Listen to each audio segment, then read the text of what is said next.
you ever seen the movie Jiro Dreams of Sushi? If you have, you'll know what I'm talking about, and if you haven't, then I think you'll like this story. So this guy Jiro is one of the most famous sushi chefs in Japan. And one of the things he's most famous for is having dreams about making sushi.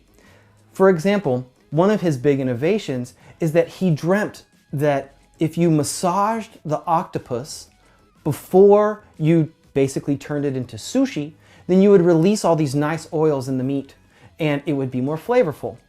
So the reason I bring up this story of Jiro and sushi and dreaming of sushi is that the thing that made Jiro so innovative and influential is that he was so focused on sushi that he was dreaming about it.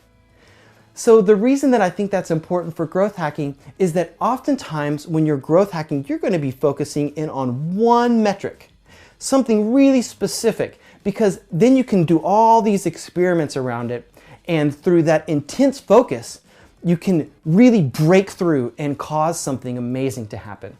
So let me deliver a couple of concepts to you. I'm going to teach you a couple of things you're going to need for this next section. So first, I'm going to remind you about the segment, which are users who are grouped together on the basis of a shared characteristic, like their place in a marketing funnel, the number of times they've opened your emails, or other metrics. Now, a buyer persona, or a persona for short, is a semi-fictional representation of a type of customer based on market research.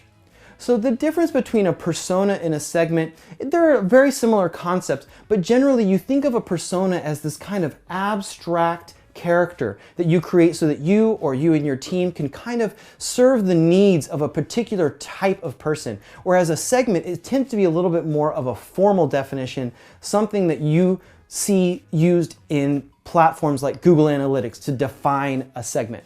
So let's dive into this next section of modules.